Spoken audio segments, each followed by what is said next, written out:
Hello friends, ನಾನಿವತ್ತು hair spa ಮಾಡಿಸೋಣ ಅಂತ ಅಂದ್ಬಿಟ್ಟು ಪಾರ್ಲರಿಗೆ ಬಂದಿದ್ದೆ. ನಾನು ಮಾಡಿಸಿ 2 ಮಂತ್ಸ್ ಆಗೋಗ್ಬಿಟ್ಟಿತ್ತು. ಲಾಸ್ಟ್ ಟೈಮ್ ಇಲ್ಲೇ ಮಾಡಿಸಿದ್ದು ನಾನು. ಇಲ್ಲಿ ಬಿಟ್ಟರೆ ನನಗೆ ಎಲ್ಲೂ ಅಡ್ಜಸ್ಟ್ ಆಗಲ್ಲ, ಅಷ್ಟು ಚೆನ್ನಾಗಿ ಮಾಡ್ತಾರೆ ಇಲ್ಲಿ. ಆ್ಯಂಡ್ ಇಲ್ಲಿ 2 ಮಂತ್ಸ್ ಆಗಿದ್ದರಿಂದ ನನ್ನ ಹೇರ್ ತುಂಬ ರಫ್ ಆಗಿಬಿಟ್ಟಿತ್ತು. ನೋಡಿ ಎಷ್ಟು ರಫ್ ಆಗಿದೆ, ಡ್ರೈ ಅನಿಸ್ತಿತ್ತು ನನಗೆ. ಸಾಫ್ಟ್ ಇದೆ ಹೇರ್ ಅನಿಸ್ತಾನೆ ಇರಲಿಲ್ಲ, ಫುಲ್ ರಫ್ ಆಗಿಬಿಟ್ಟಿತ್ತು. ಹಾಗಾಗಿ ನಾನು ಸ್ಪಾ ಮಾಡಿಸೋಣ ಅಂತ ಅಂದ್ಬಿಟ್ಟು ಬಂದಿದ್ದೆ. ಇಲ್ಲಿ ನನಗೆ ತುಂಬ ಅಂದರೆ ತುಂಬ ಇಷ್ಟ ಆಗಿತ್ತು ಅವ್ರು ಮಾಡೋ ಮಸಾಜು, ಅದಂತೂ ನನಗೆ ತುಂಬಾ ಇಷ್ಟ ಆಗಿತ್ತು. ಅದಕ್ಕೆ ನಾನು ಇದೇ ಪಾರ್ಲರ್ಗೆ ಬರೋದು ಹೇರ್ ಸ್ಪಾ ಮಾಡಿಸ್ಕೊಳ್ಳೋಕ್ಕೆ. ನೋಡಿ, ಫಸ್ಟು ಹೇರ್ ಶಾಂಪು ಹಾಕಿ ಮತ್ತು ಕಂಡೀಷ್ನರ್ ಹಾಕ್ತಾರೆ. ನಾನು ಯೂಸ್ ಮಾಡಿಸೋದು ಯಾವಾಗಲೂ ಲಾರಿಯಲ್ ಎಕ್ಸ್ಟೆನ್ಸು, ಅದನ್ನೇ ಹಾಕ್ಸ್ಕೊಳ್ಳಿ, ತುಂಬ ಚೆನ್ನಾಗಿ ಬರುತ್ತೆ, ಶೈನಿಂಗ್ ಬರುತ್ತೆ.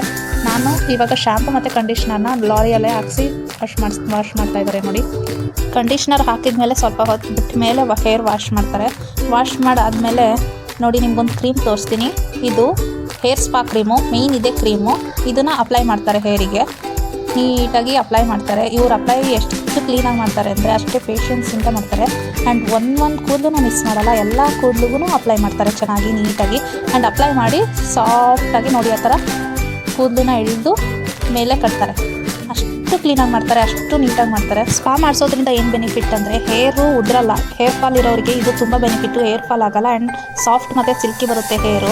ಆ್ಯಂಡ್ ಡ್ಯಾಂಡ್ರಫ್ ಅಂತೂ ಬರೋದೇ ಇಲ್ಲ, ಹತ್ರನೂ ಬರಲ್ಲ ಈ ಥರ ಹೇರ್ ಸ್ಪಾ ಮಾಡಿಸ್ಕೊಂಡ್ರೆ.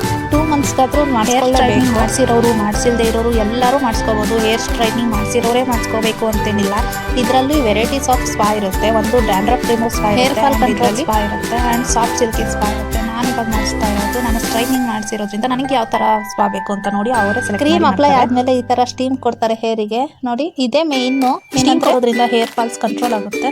ನೋಡಿ, ನನಗೆ ಚನ್ನಪಟ್ಟಣದಲ್ಲಿ ಬಿಟ್ಟರೆ, ಹುಣಸೂರಲ್ಲಿ ಇದೇ ಪಾರ್ಲರ್ ಬಿಟ್ಟರೆ ಇನ್ನೆಲ್ಲೂ ನನಗೆ ಇಷ್ಟ ಆಗಲ್ಲ ಹೇರ್ ಸ್ಪಾ. ಇಲ್ಲಂತೂ ನೀಟಾಗಿ ಕ್ಲೀನಾಗಿ ನಮ್ಗೆ ಯಾವ ಥರ ಬೇಕೋ ಅದೇ ಥರನೇ. ನೆಕ್ಸ್ಟು ಇದು ಆದಮೇಲೆ ನೆಕ್ಸ್ಟ್ ಮಾಡೋದೇ massage, head massage. Head massage ಮಾಡ್ತಾ ಇದ್ರಂತೂ ನನಗೆ ನಿದ್ರೆ ಹಂಗೆ ಬಂದ್ಬಿಡುತ್ತೆ, ಅಲ್ಲಿ ಮಲ್ಕೊಬಿಡೋಣ ಅನಿಸ್ಬಿಡುತ್ತೆ. ನನಗಂತೂ ಈ ಸರಿ ತುಂಬಾ ನಿದ್ರೆ ಬಂದ್ಬಿಟ್ಟು, ಅಷ್ಟು ಚೆನ್ನಾಗಿ ಮಾಡಿದ್ರು ಮಸಾಜು. ಫಸ್ಟು ಹೆಡ್ ಮಸಾಜ್ ಮಾಡ್ತಾರೆ ಕ್ಲೀನಾಗಿ ಮಾಡಿ, ಆಮೇಲೆ ಶೋಲ್ಡರಿಂದ ಫುಲ್ಲು ಬೆರಳುವರೆಗೂ ಮಾಡ್ತಾರೆ. ಆವಾಗ ಏಪ್ರಾನ್ ತೆಗೆದು ಮಾಡ್ತಾರೆ. ಹಾಗಾಗಿ ನಾನು ಅದನ್ನು ಸ್ಕಿಪ್ ಮಾಡಿದ್ದೀನಿ, ಆ ವಿಡಿಯೋ ಹಾಕಿಲ್ಲ. ಬರೀ ಹೆಡ್ ಮಸಾಜ್ ಮಾಡೋದು ಮಾತ್ರ ವೀಡಿಯೋ ಹಾಕಿದ್ದೀನಿ. ನಾನು ಮೇನ್ ಮಾಡಿಸ್ಕೊಳ್ಳೋದೇ ಸ್ಪಾನ ಹೆಡ್ ಮಸಾಜ್ಗೋಸ್ಕರ. ಅಷ್ಟು ಚೆನ್ನಾಗಿರುತ್ತೆ, ಎಷ್ಟೇ ತಲೆನೋವು ಇದ್ರೂ ಹೋಗ್ಬಿಡುತ್ತೆ. ಆ್ಯಕ್ಚುಲಿ ನಾನು ಊರಿಗೆ ಹೋಗಿದ್ದು ಬಂದಮೇಲೆ ನನಗೆ 1 ವೀಕ್ ತಲೆನೋವು ಇರುತ್ತೆ. ಅದಕ್ಕೋಸ್ಕರನೇ ಇಲ್ಲಿ ಸ್ಪಾ ಮಾಡಿಸ್ಕೊಂಡಿದ್ದು. ಈ ಸ್ಪಾ ಮಾಡಿಸ್ಕೊಂಡಿದ್ದ ತಕ್ಷಣವೇ ನನಗೆ ತುಂಬ ತಲೆನೋವು ಹೋಗಿ ತುಂಬಾ ರಿಲೀಫ್ ಆಗಿಬಿಡ್ತು. ನೆಕ್ಕು ಮತ್ತು ಶೋಲ್ಡರ್ ಮಸಾಜ್ ಮಾಡ್ತಾರೆ. ಯಪ್ಪ, ಅವಾಗಂತೂ ನನಗೆ ನಿದ್ರೆನೇ ಬಂದುಬಿಟ್ಟಿತ್ತು. ಏನು ಮೇಡಮ್ ನಿದ್ರೆ ಮಾಡ್ತಾ ಇದ್ದೀರಾ ಅಂತ ಹೊರಗೆ ನನಗೆ ಕೇಳಿದ್ರು. ಅಷ್ಟು ಚೆನ್ನಾಗಿರುತ್ತೆ. ಅಲ್ಲಿಂದ ಬೆರಳುವರೆಗೂ ಮಸಾಜ್ ಮಾಡ್ತಾರೆ. ಆ ವಿಡಿಯೋನ ನಾನು ಹಾಕಿಲ್ಲ, ಯಾಕಂದರೆ ಆವಾಗ ಏರ್ ಬ್ರಷ್ ರಿಮೂವ್ ಮಾಡಬೇಕಾಗಿರುತ್ತೆ. ಹಾಗಾಗಿ ನಾನು ಆ ವಿಡಿಯೋನ ಸ್ಕಿಪ್ ಮಾಡಿದ್ದೀನಿ. ಎಷ್ಟೇ ತಲೆನೋವು ಇದ್ರೂ ಈ ಸ್ಪಾಯಿಂದ ಫುಲ್ಲು ರಿಲ್ಯಾಕ್ಸ್ ಆಗಿಬಿಡುತ್ತೆ. ನೈಟ್ ಅಂತೂ ನಿದ್ರೆ ಚೆನ್ನಾಗಿ ಬಂದುಬಿಡುತ್ತೆ. ಹೋಗಿ ಮನೇಲಿ ಬಿಸಿ ನೀರು ಸ್ನಾನ ಮಾಡಿಬಿಟ್ಟು ಮಲ್ಕೊಬಿಟ್ರೆ ಸಾಕು. ನಿದ್ರೆ ಅಂತೂ ಹೆಂಗೆ ಬರುತ್ತೆ ಅಂತಲೇ ಹೇಳೋಕ್ಕಾಗಲ್ಲ, ಅಷ್ಟು ಕ್ಲೀನಾಗಿ ಬಂದುಬಿಡುತ್ತೆ. ಅಷ್ಟು ಚೆನ್ನಾಗಿರುತ್ತೆ ರಿಲೀಫ್ ಆಗಿ ಬಾಡಿಗೆ. ತಲೆನೋವು ಇದ್ದವರು ಈ ಸ್ನಾನ ಮಾಡಿಸ್ಕೊಳ್ಳಿ, ಎಷ್ಟು ರಿಲೀಫ್ ಆಗುತ್ತೆ ಬಾಡಿಗೆ, ಹೆಡ್ಗೆ ಅಂತ ಅಂದರೆ ಅಷ್ಟೇ ರಿಲೀಫ್ ಆಗುತ್ತೆ. ಬಟ್ ಚನ್ನಪಟ್ಟಣದಲ್ಲಿ ಮಾಡಿದ್ದು ಅವರು ಹೆಡ್ ಮಸಾಜ್ ಮಾತ್ರ ಮಾಡಿದ್ದು. ಇವರು ಶೋಲ್ಡರು, ಬೆರಳು, ಕೈ ಎಲ್ಲ ಮಸಾಜ್ ಕ್ಲೀನಾಗಿ ಮಾಡ್ತಾರೆ. ನೋಡಿ, ಅದಾದಮೇಲೆ ಹೇರ್ನ ಡ್ರೈ ಮಾಡ್ತಾ ಇದ್ದಾರೆ. ವಾಶ್ ಮಾಡಿದರು. ಆ ಮಸಾಜ್ ಆದಮೇಲೆ ಹೇರ್ನ ವಾಶ್ ಮಾಡ್ತಾರೆ. ವಾಶ್ ಆದಮೇಲೆ ಡ್ರೈ ಮಾಡೋದು. ನಾನು ವಾಶ್ದು ವಿಡಿಯೋ ಹಾಕಿಲ್ಲ. ಡ್ರೈ ನೋಡಿ ಎಷ್ಟು ಕ್ಲೀನಾಗಿ ಮಾಡ್ತಾರೆ ಅಂದರೆ ಅಷ್ಟು ಸಿಲ್ಕಿಯಾಗಿ ಬರುತ್ತೆ ಹೇರು. ನೋಡಿ, ಕಾಣ್ತಾ ಇದೆಯಾ ಎಷ್ಟು ನೀಟಾಗಿ ಬಂದಿದೆ ನೋಡಿ. ಕೆಲವ್ರು ಏನು ಮಾಡ್ತಾರೆ, ಸುಮ್ಮನೆ ಹಾಗೆ ಡ್ರೈಯರಲ್ಲಿ ಡ್ರೈ ಮಾಡಿಬಿಟ್ಟು ಕಳಿಸ್ಬಿಡ್ತಾರೆ. ಬಟ್ ಇವರು ಅಷ್ಟು ಕ್ಲೀನಾಗಿ ಡ್ರೈ ಮಾಡ್ತಾರೆ. ಒಂದು ಕೂದಲು ಡ್ರೈ ಆಗಬೇಕು ಆ ಥರ ನೀಟಾಗಿ ಡ್ರೈ ಮಾಡ್ತಾರೆ. ನನಗಂತೂ ಇವ್ರು ಸ್ಪಾ ಅಂದರೆ ಆ್ಯಕ್ಚುಲಿ ನಾನು ಇವ್ರ ಹತ್ರ ಸ್ಪಾ ಮಾಡಿಸ್ಕೊಳ್ಳೋದ್ರೆ ಇವ್ರು ಮಾಡೋ ಮಸಾಜಿಗೋಸ್ಕರ. ಅಷ್ಟು ಕ್ಲೀನಾಗಿ ಮಾಡ್ತಾರೆ ಆಂಟಿ, ತುಂಬಾ ಇಷ್ಟ ಆಗುತ್ತೆ ನನಗೆ. ಆ್ಯಂಡ್ ನೀವು ಈ ಥರ ಏನಾದರೂ ತಲೆನೋವು ತುಂಬಾ ಇದ್ದರೆ ಮಾಡಿಸ್ಕೊಳ್ಳಿ. ಮತ್ತು ಹೇರ್ ಫಾಲ್ಸ್ ತುಂಬ ಬೇಗ ಕಂಟ್ರೋಲ್ ಆಗುತ್ತೆ. ಆ್ಯಂಡ್ ಸಿಲ್ಕಿ ಸಾಫ್ಟ್ ಕೂದಲು ಮಾತ್ರ ತುಂಬಾ ಚೆನ್ನಾಗಿ ಬರುತ್ತೆ.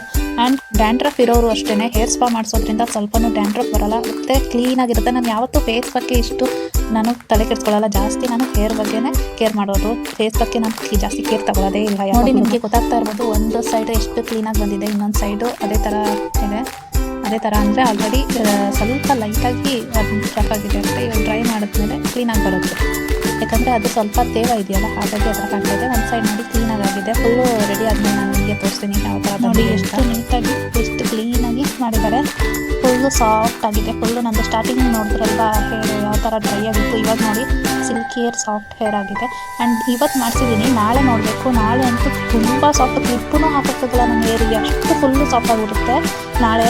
ಮತ್ತು ನಾಳಿದ್ದು ಅಷ್ಟೇ ಅಷ್ಟು ಕ್ಲೀನಾಗಿಬಿಡುತ್ತೆ. ಹೇರು ಲಿಪ್ ಹಾಕಿದ್ರೆ ಫುಲ್ ಜಾರ್ ಬಿದ್ದೋಗ್ಬಿಡುತ್ತೆ ಆ ಥರ ಆಗುತ್ತೆ. ಈ ವಿಡಿಯೋ ನಿಮ್ಗೆ ಇಷ್ಟ ಆಗಿದ್ರೆ ಲೈಕ್ ಕೊಟ್ಟು ಸಪೋರ್ಟ್ ಮಾಡಿ.